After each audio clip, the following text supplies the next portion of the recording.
B1, l'essentiel de l'info. Après 15 mois de silence, RFI peut enfin être réécouté en clair sur la bande FM. La promesse avait été autrefois faite par le ministre congolais de la communication et des médias qui s'expliquait sur la question dans une interview exclusive à B1. Je pense que tout conflit a un début et une fin et nous avons entamé déjà des discussions avec RFI qui sont en bonne voie pour nous permettre, chacun ayant mis de l'eau dans son vin, de retrouver une relation normale et donner à RFI l'occasion de pouvoir diffuser ses programmes dans notre pays. Du côté français, sans clairement avoir reconnu les reproches faits à RFI, l'ambassadeur avait préféré mettre de l'eau dans le vin pour dissiper le malentendu. Nous avons fait des propositions au gouvernement très précises consistant à installer le bureau régional pour l'Afrique centrale ici à Kinshasa de manière à ce que l'information sur le Congo puisse être traitée directement depuis Kinshasa et non pas depuis Paris. Ce qui évitera certaines interprétations un peu hâtives ou pas fondées dans les commentaires faits sur votre pays. Nous ne pouvons pas les suivre jusque-là. L'annonce mardi du rétablissement du signal de RFI par le ministre Lambert Mende a été chaleureusement accueillie par la population, même si certaines parmi elles notent des dérapages. La faute de RFI, c'est la journaliste qui traitait l'information et qui la diffusait, faisait un travail d'activiste, c'est-à-dire elle faisait un journalisme engagé.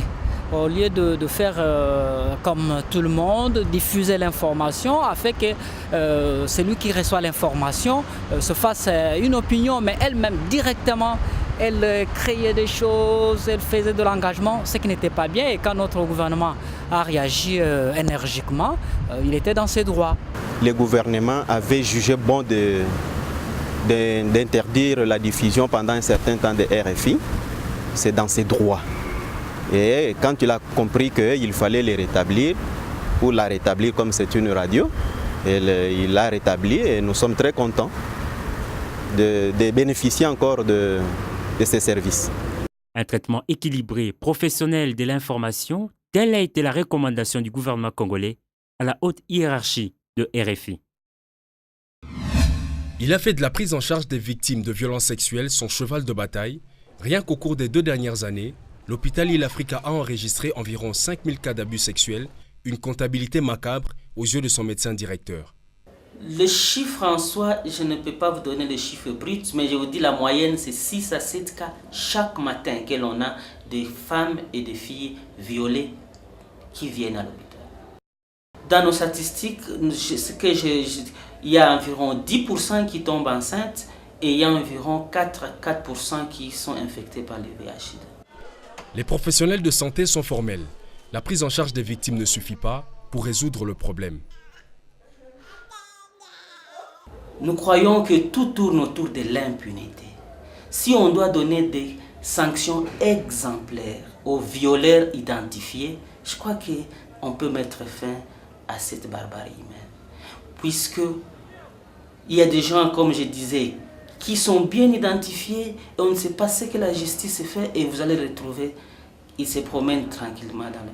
Mais pour ce cas, si on donne 20 ans, que quelqu'un épuise ses 20 ans en prison, pas de liberté provisoire, je crois qu'on pouvait mettre fin à cette barbarie. Mettre un terme à cette barbarie s'avère une urgence. Le dernier cas le plus criant enregistré par cette formation hospitalière est celui d'un bébé de 11 mois abusé par son oncle paternel, âgé de 22 ans.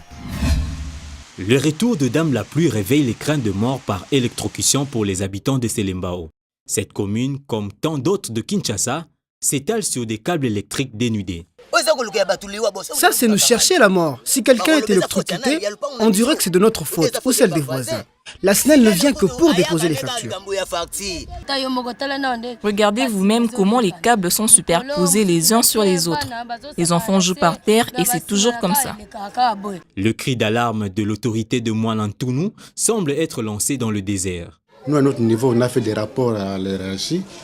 Même au niveau de la ville, les derniers cabinets d'état du gouverneur a même répondu, a même écrit au ministre provincial des Transports et Énergie pour ces problèmes. Jusqu'à maintenant, on n'a pas encore eu de réponses favorables. La Société nationale d'électricité a un chantier presque entier. Des journalistes, amis des réfugiés, C'est en cela que ça donne le Haut Commissariat des réfugiés en créant un réseau avec pour objectif de former les chevaliers de la plume sur le fonctionnement du HCR.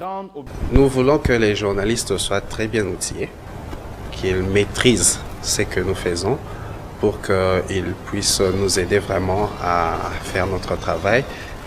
Nous avons senti que le HCR n'est pas très connu, on ne sait pas saisir le travail du HCR dans la population, alors nous voulons à travers ce groupe, ce réseau, faire connaître le travail du HCR.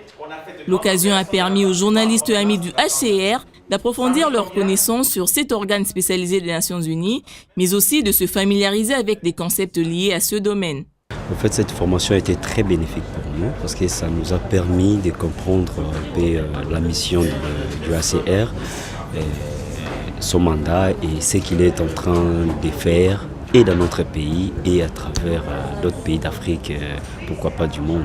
Nous avons renforcé nos capacités par rapport à cette question des réfugiés et je pense que ça va aussi nous aider à vraiment parler parce que dans mon domaine de la presse écrite, je pourrais peut-être beaucoup faire de papier avec aisance et liberté.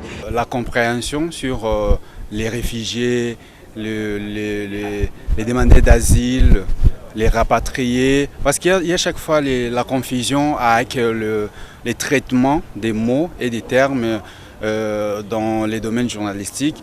Aussi les nombres des réfugiés que la RDC a accueillis sur son sol et puis les nombres des réfugiés que la RDC, les nombres des réfugiés congolais qui sont à l'étranger. Assurer l'asile, le bien-être, la protection et la solution durable pour les réfugiés reste l'ultime objectif du HCR. La liberté de la presse et le rôle du journaliste pendant la campagne électorale en ce qui concerne le traitement des informations a fait l'objet d'une séance d'échange avec la presse animée ce jeudi par le représentant de l'ACP à Lubumbashi. Si ce genre de travail est fait par les journalistes qui bénéficient, ce n'est pas n'importe quel journaliste. Ce sont les journalistes souvent qui sont des vedettes et qui ont une bonne opinion sur la rue et qui font ce genre de travail en organisant des débats publics et ça permet aux électeurs de choisir quelqu'un qui peut faire avancer la démocratie. Les participants eux aussi tiraient un grand profit de cet échange organisé par l'ambassade des États-Unis en RDC. L'ami vient des États-Unis où il a vécu une certaine expérience de la démocratie américaine et surtout comment les journalistes traitent les informations aux États-Unis. Ce sont des gens libres. Nous, les journalistes congolais, nous ne devons pas subir les injonctions qui viennent d'ailleurs. Nous devons diffuser, nous devons traiter notre information de manière objective et ne pas avoir peur de qui que ce soit, surtout que nous parlons de la vérité. Sachant que les journalistes sont des chiens de garde de l'opinion, ceux-ci doivent exercer leur profession dans le respect des codes de l'éthique et de la déontologie journalistique.